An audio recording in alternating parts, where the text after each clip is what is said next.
آگے پھر نمازوں کی بات آتی ہے، حافظوا علی الصلوات والصلاۃ الوسطی وقوموا للہ قانتین، نمازوں کی حفاظت کرو، بالخصوص درمیان والی نماز کی، اور اللہ تعالیٰ کے لیے با ادب کھڑے رہا کرو، اگر تمہیں خوف ہو تو پیدل ہی صحیح یا سوار ہی صحیح، ہاں جب امن ہو جائے تو اللہ کا ذکر کرو، جس طرح اس نے تمہیں اس بات کی تعلیم دی جسے تم نہیں جانتے۔ جو لوگ تم میں سے فوت ہو جائیں اور بیویاں چھوڑ جائیں اور وصیت کر جائیں کہ ان کی بیویاں سال بھر تک فائدہ اٹھائیں، انہیں کوئی نہ نکالے، ہاں اگر وہ خود نکل جائیں تو تم پر کوئی گناہ نہیں، جو وہ اپنے لیے اچھائی سے کریں، اللہ تعالیٰ غالب اور حکیم ہے۔ طلاق والیوں کو اچھی طرح فائدہ دینا پرہیزگاروں پر لازم ہے، اللہ تعالیٰ اس طرح اپنی نشانیاں تم پر ظاہر فرما رہا ہے تاکہ تم ان کو سمجھو۔ یہ تھی آیت نمبر 238 سے 242۔ ان کا عنوان ہے کہ نماز دین کا خلاصہ ہے۔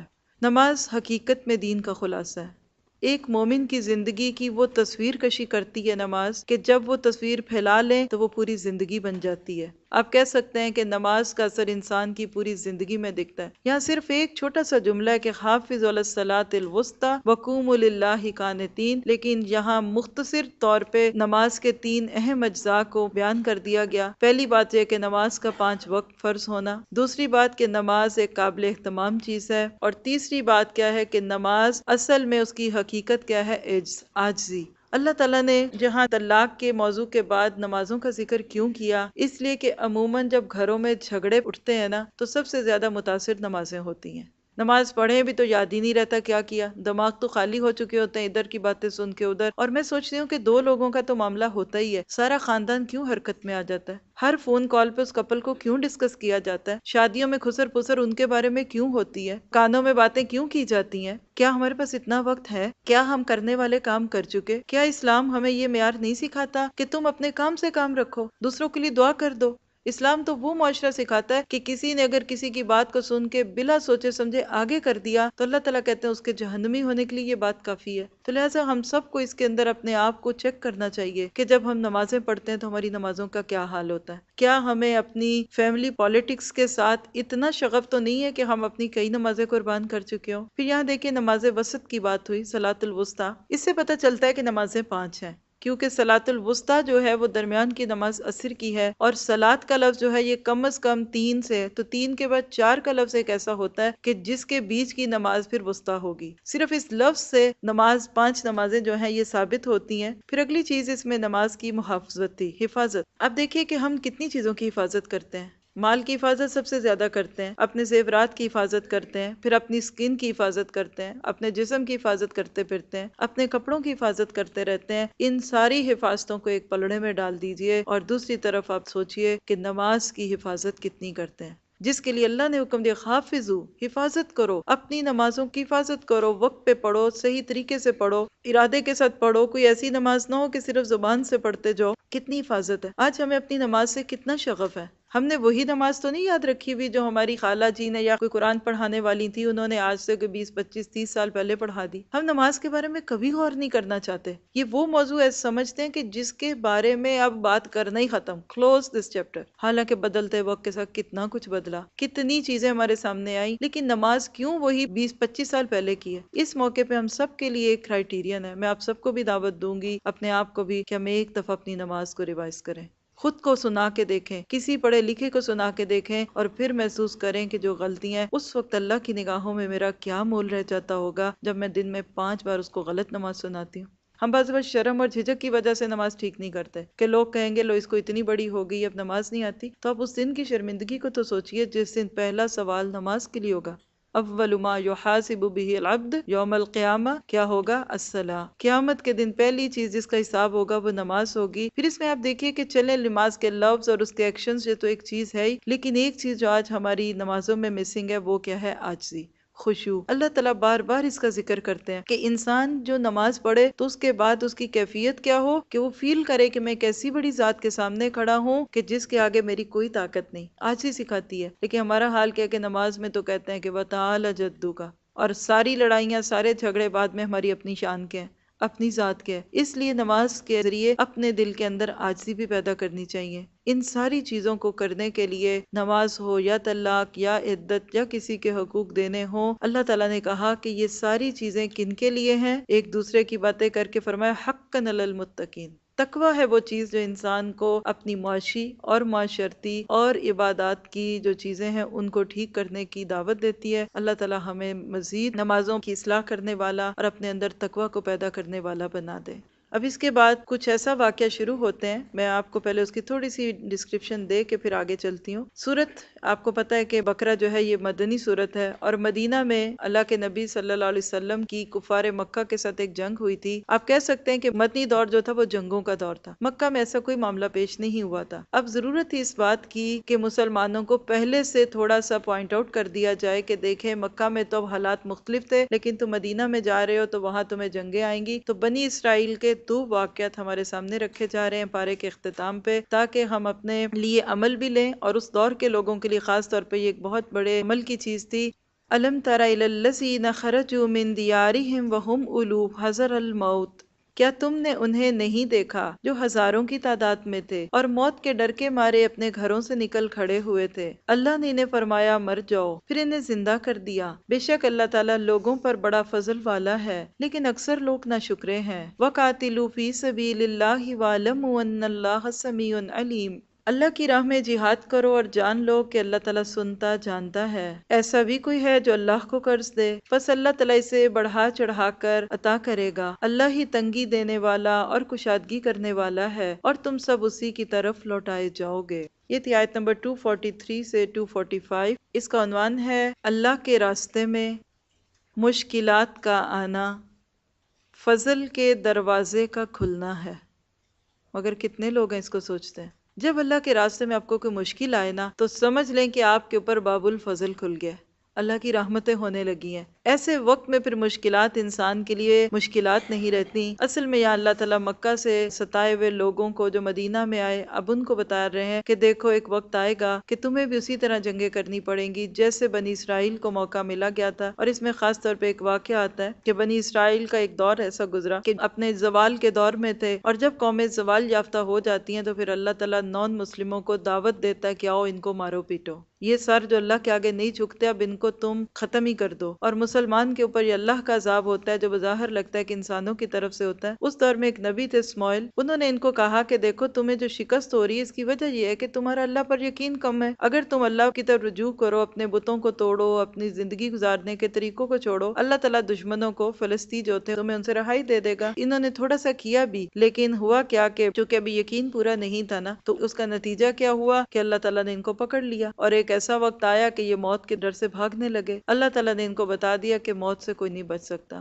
یہاں انفرادی موت سے بچو گے لیکن تمہیں راستوں میں قومی طور پہ مرنا پڑے گا۔ ہمارے لیے اس میں عمل کی بات یہی ہے کہ جو موت کا وقت ہے وہ مقرر ہے اور وہ آ کے رہے گا۔ اصل بات یہ کہ موت سے بچنے کی بجائے موت کی تیاری کر لی جائے، اس کے بعد کے لیے انسان اپنے آپ کو ذہنی طور پہ تیار رکھے۔ پھر اس کے بعد ایک بڑی خوبصورت بات قرض حسنہ کی ہوئی، اس لیے کہ جب بھی کبھی جہاد کی بات آتی ہے، اللہ کے دین کو پھیلانے کی بات آتی ہے تو اس وقت مال کی ضرورت پڑتی ہے۔ اللہ تعالیٰ نے ایسے لوگوں کو کہا کہ اگر تم میرے راستے میں مال لگاتے ہو تو یہ تم مجھے قرض دے رہے ہو۔ کس کو؟ اللہ کو، الرزاق کو، المالک کو، جس کے ہاتھ میں زمین و آسمان کے خزانے ہیں، ہاں اس کو قرض دینا ہے۔ قرض حسن ہوتا ہی یہ ہے کہ بندہ اللہ کی رضا کے لیے دیتا ہے، اس کے بعد کسی بدلے کی امید نہیں ہے۔ وہ خرچ کرنا جو اللہ کی راہ میں اللہ کے دین پر لگایا جائے اور خالص اللہ کے لیے، کوئی مفاد نہ ہو، اللہ اس کو اپنے ذمہ قرض کہتا ہے۔ اللہ اکبر، کہ میں اس کو اتنا بڑھا کے دوں گا کہ اضعافا مضاعفہ، دگنے کا دگنا اس کو اور بڑھا کے دوں گا۔ اور آپ دیکھیے کہ جس کو اس بات کا یقین آ جاتا ہے پھر وہ ان نوٹوں کو اپنے نوٹ نہیں کہتا جو اس کی جیب میں ہے یا اس کے بینک میں، وہ ان کو کہتا ہے جو وہ اللہ کے نام پہ اللہ کی کسی جگہ میں دے چکا ہے۔ لیکن یہ سوچ کب بدلتی ہے؟ جب شعور آتا ہے، اور شعور کے بغیر تو انسان کو بعض دفعہ $1 یا $1 بھی اپنی ذات پہ اللہ کے لیے خرچ کرنا یا اللہ کے راستے میں خرچ کرنا مشکل لگتا ہے۔ اللہ کے نبی کے دور میں صحابہ کرام جو تھے وہ ایسی آیتوں کو سن کے بے چین ہو جایا کرتے تھے۔ تیسرے پارے میں ہم دیکھیں گے کہ کثرت سے انفاق فی سبیل اللہ کا ذکر آئے گا۔ خرچ کے بہت سارے راستے ہیں، لیکن یہاں جو راستہ ہے وہ اللہ کے راستے میں خرچ کرنا، کہ جس کی وجہ سے اللہ تعالیٰ کا دین جو ہے وہ نمایاں ہو۔ دشمن سرحدوں پہ آ چکے ہیں تو ان سرحدوں کی حفاظت، اور دشمن اگر ذہنی سرحدوں کو پامال کرنے لگے ہیں تو ذہنی سرحدوں کی حفاظت کے لیے اللہ کے دین کو بلند کرنا۔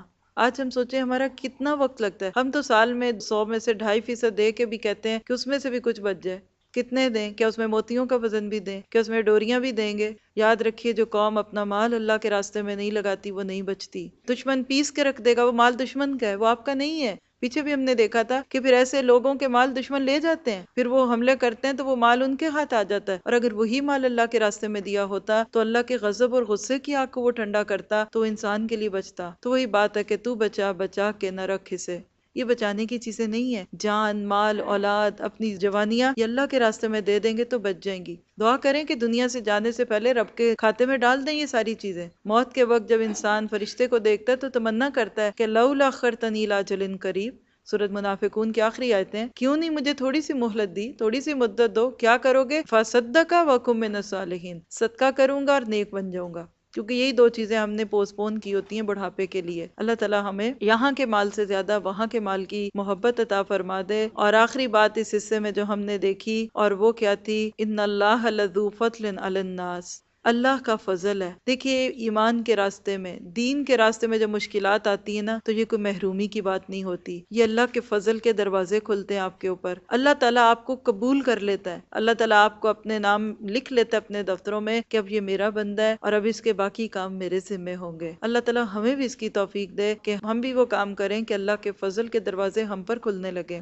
الم تر الی الملأ من بنی اسرائیل من بعد موسیٰ، کیا آپ نے حضرت موسیٰ کے بعد والی بنی اسرائیل کی جماعت کو نہیں دیکھا جبکہ انہوں نے اپنے پیغمبر سے کہا کہ کسی کو ہمارا بادشاہ بنا دیجئے تاکہ ہم اللہ کی راہ میں جہاد کریں۔ پیغمبر نے کہا ممکن ہے جہاد فرض ہو جانے کے بعد تم جہاد نہ کرو۔ انہوں نے کہا بھلا ہم اللہ کی راہ میں جہاد کیوں نہ کریں گے، ہم تو اپنے گھروں سے اجاڑے گئے اور بچوں سے دور کر دیے گئے، پھر بھی جب ان پر جہاد فرض ہوا تو سوائے تھوڑے سے لوگوں کے سب پھر گئے، اور اللہ تعالیٰ ظالموں کو خوب جانتا ہے۔ اور انہیں ان کے نبی نے فرمایا کہ اللہ تعالیٰ نے طالوت کو تمہارا بادشاہ بنا دیا ہے، تو کہنے لگے بھلا اس کی ہم پر کیسے حکومت ہو سکتی ہے، اس سے تو بہت زیادہ حقدار بادشاہت کے ہم ہیں، ہم کو تو مالی کشادگی بھی نہیں دی گئی۔ نبی نے فرمایا سنو، اللہ تعالیٰ نے اسی کو تم پر برگزیدہ کیا ہے اور اسے علمی اور جسمانی برتری بھی عطا کی ہے۔ بات یہ ہے کہ اللہ تعالیٰ جسے چاہے اپنا ملک دے، اللہ تعالیٰ کشادگی والا اور علم والا ہے۔ وقال لهم نبیہم، ان کے نبی نے ان سے کہا، اس کی بادشاہت کی ظاہری نشانی یہ ہے کہ تمہارے پاس وہ صندوق آ جائے گا جس میں تمہارے رب کی طرف سے دل جمعی ہے اور آل موسیٰ اور آل ہارون کا بقیہ ترکہ ہے، فرشتے اسے اٹھا کر لائیں گے، یقیناً یہ تو تمہارے لیے کھلی دلیل ہے اگر تم ایمان والے ہو۔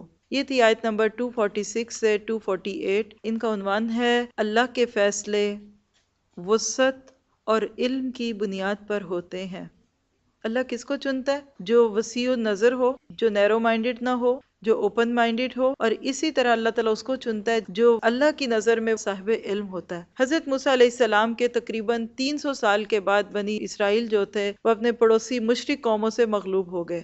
اب ان سے مغلوب ہوئے، ان کے طور طریقے اپنانے لگے، ان کے رسم و رواج ان کی زندگی میں آنے لگے۔ جب دشمن کو پتہ چلتا ہے کہ فلاں مسلمان مجھ سے اتنا امپریس ہے تو وہ پھر اس خوشی میں ان کے اوپر حملہ کر دیتے ہیں کہ پھر تو یہ ہمیں خوشی خوشی قبول کریں گے۔ اب یہ معاملہ ہوا تو اب ان کو احساس ہوا کہ یہ کیا ہوا۔ اب فوراً انہوں نے دیکھیے کہ اپنے لیڈر کو اس کی وجہ سمجھا، کہنے لگے کہ ہمارے اوپر کوئی اور لیڈر آ جائے، کوئی بادشاہ بن جائے۔ جب بھی کسی قوم پہ زوال آتا ہے نا تو وہ اپنی ناکامیوں اور اپنی محرومیوں کی وجہ اپنے حکمرانوں کو گردانتے ہیں۔ اگر برا نہ منائیں تو آج کے دور میں بھی دیکھیے کہ ہماری قوم کا سب سے بڑا مشغلہ کیا ہے کہ حکمرانوں پہ بات چیت کرنا، سیاست۔ گھروں میں بیٹھے ہیں تو سیاست، سڑکوں پہ بیٹھے ہیں تو سیاست، اور کوئی ایک کو گالی دیتا ہے، کوئی دوسرے کو گالی دیتا ہے۔ حالانکہ بات یہ ہے کہ حکمران کچھ بھی نہیں ہوتے، حکمران عوام کا آئینہ ہوتے ہیں۔ اللہ کے نبی نے فرمایا، ایک روایت کا خلاصہ ہے کہ جیسے تم ہوگے ویسے حکمران تم پہ آ جائیں گے۔ انہوں نے کہا کہ شاید حکمرانی بدل جائے گی تو ہم ٹھیک ہوں گے، حالانکہ حکومتوں کے بدلنے سے کچھ نہیں ہوتا، یہ چہرے بدلتے ہیں، نظام جب تک نہیں بدلے گا بات نہیں بنے گی۔ اللہ تعالیٰ نے کہہ دیا، آگے آپ پڑھیں گے جا کے، ان اللہ لا یغیر ما بقوم حتی یغیروا ما بانفسہم، اللہ نے آج تک اس قوم کی حالت نہیں بدلی، نہ ہو خیال جس کو آپ اپنی حالت کے بدلنے کا۔ اگر آج ہم چاہتے ہیں کہ ہمارے بھی حالات بدلیں تو ہمیں اپنی حالت بدلنی پڑے گی، حکومت کے بدلنے سے کچھ نہیں ہوگا۔ اور وہی بات ہوئی، انہوں نے کہا کہ ٹھیک ہے طالوت کو آپ کے لیے مقرر کر دیتے ہیں۔ اب طالوت جو تھے وہ صحت مند تھے، اللہ تعالیٰ نے ان کو علم بھی دیا تھا، لیکن گھر سے غریب تھے۔ قوم نے پھر پکڑ لیا کہ یہ غریب شخص ہمارا حکمران کیسے ہو سکتا ہے۔ جو لوگ ظاہر میں پھنستے ہیں نا، ان کو ہمیشہ ظاہری ہی چیزیں جو ہیں وہ اٹریکٹ کرتی ہیں۔ نتیجہ کیا ہوا کہ حضرت شمائل جو نبی تھے، انہوں نے ایک امتحان لینا چاہا کہ یہ لوگ خامخواہ ایسے ہی کہہ رہے ہیں، جہاد کی باتیں کر رہے ہیں اور ایسی باتیں، تو جب تک ان کے اپنے اندر سے تعصب اور نافرمانیاں نہیں نکلیں گی، اللہ کی مدد نہیں آ سکتی۔ اور اسی طرح سے پھر ایک ایسا واقعہ ہوا،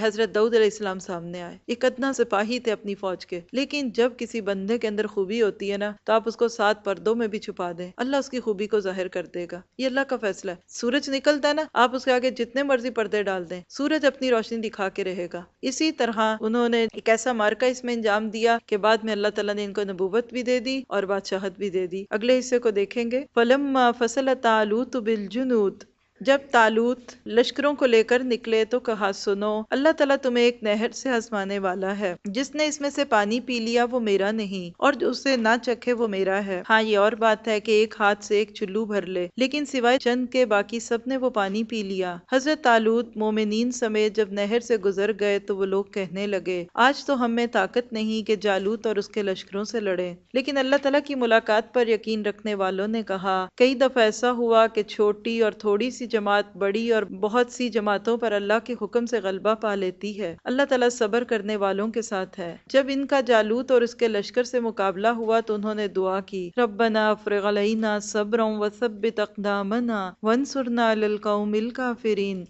اے ہمارے پروردگار، ہمیں صبر دے، ثابت قدمی دے اور قوم کفار پر ہماری مدد فرما۔ چنانچہ اللہ تعالیٰ کے حکم سے انہوں نے جالوتیوں کو شکست دی اور حضرت داؤد علیہ السلام کے ہاتھوں جالوت قتل ہوا، اور اللہ تعالیٰ نے داؤد علیہ السلام کو مملکت اور حکمت اور جتنا کچھ چاہا علم بھی عطا فرمایا۔ اگر اللہ تعالیٰ بعض لوگوں کو بعض سے دفع نہ کرتا تو زمین میں فساد پھیل جاتا، لیکن اللہ تعالیٰ دنیا والوں پر بڑا فضل و کرم والا ہے۔ تِلْکَ آیاتُ اللہ نتلوها علیک بالحق وَإِنَّکَ لَمِنَ المرسلین۔ یہ اللہ تعالیٰ کی آیتیں ہیں جنہیں ہم حقانیت کے ساتھ آپ پر پڑھتے ہیں، بالیقین آپ رسولوں میں سے ہیں۔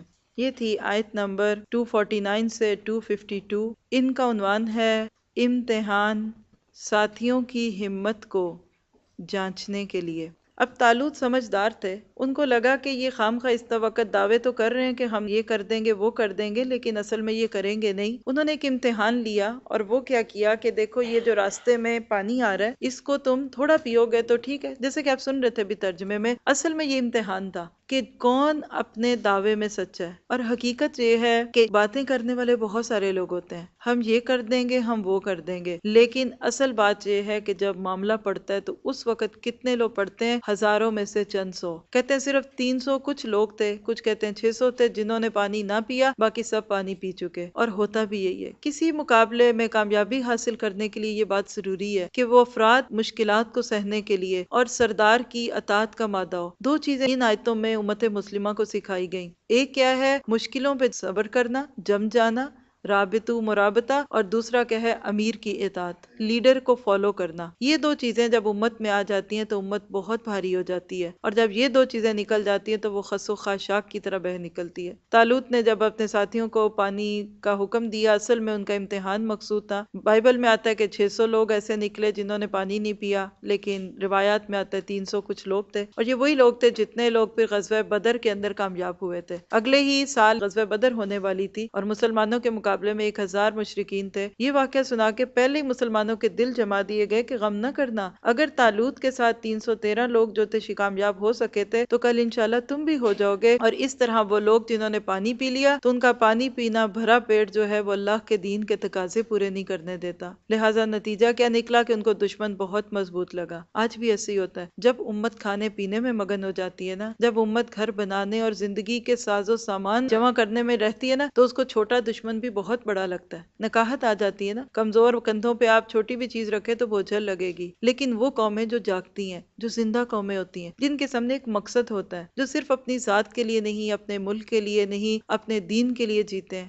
جن کے پاس ایک امت بن کے جینے کا مشن ہوتا ہے، وہ بڑے بڑے دشمنوں کو بھی دیکھ کے کہتے ہیں حسبنا اللہ و نعم الوکیل، ہمارا اللہ ہم کو کافی ہے۔ لہٰذا وہ بہت سارے ساتھ چلتے، ان کا بھی انتظام کیا جاتا، تو اس بھیڑ سے تو بہتر تھا کہ 313 لوگ ہوں، اور انہوں نے ہی پھر اللہ کے حکم سے اس طرح سے وہاں جا کے جنگ کی کہ اللہ تعالیٰ نے ان کو فتح عطا کر دی۔ جو سبق ہے اس وقت وہ اس میں صبر اور اطاعت کا ہے، جتنا صبر اور اطاعت آئے گی اتنی ہی انشاءاللہ دشمن سے انسان کو فائدہ ہوگا، اور اللہ کی مدد بھی ایسے ہی گروہ پہ آتی ہے۔ لوگوں نے تو صرف یہ بتانا ہوتا ہے کہ اللہ ہم تیرے راستے میں نکلنے کو تیار ہے، باقی کام اللہ کی ذات خود بخود کرتی ہے۔ آخری چیز جس پہ پارے کا اختتام ہے وہ کیا ہے کہ اللہ بعض لوگوں کو بعض سے ہٹا دیتا ہے۔ ہوتا کیا ہے کہ جب کسی کو ایک خاص عرصے تک اقتدار ملتا ہی رہتا ہے نا، تو اس کی طبیعت میں گھمنڈ آنے لگتا ہے، اور گھمنڈ کے نتیجے میں تکبر آتا ہے، تکبر کے بعد لوگوں پہ ظلم ہوتا ہے۔ اللہ تعالیٰ اس ظلم کو بچانے کے لیے تھوڑے سے عرصے کے بعد پھر ایک کو اٹھا کے دوسرے کو لے آتا ہے۔ اصل میں یہ کمزور جماعت کا امتحان ہوتا ہے کہ کل تک جو طاقتور جماعت تھی اور تم اس پہ تنقید کرتے تھے، اب آؤ تم ذرا میدان میں آؤ اور ہم دیکھتے ہیں کہ تم کیا کرتے ہو۔ اور یہ دونوں چیزیں امتحان ہے، کسی کو حکومت مل جائے یا کسی سے حکومت چھن جائے، یہ ہر چیز امتحان ہے۔ ہم میں سے ہر ایک اس دنیا میں کمرہ امتحان میں بیٹھا ہوا ہے، اللہ تعالیٰ سے دعا ہے کہ ہمیں ان پرچوں میں کامیاب کر دے، ہمیں اپنی ذات کے محاسبے کی فکر پڑ جائے کہ کیا میرا مقام ہے اللہ کی نگاہوں میں، کیا زندگی کا یہی مقصد ہے جو میں نے سمجھا، کیا یہی تھا زندگی، کیا اسی کو دیکھنا تھا۔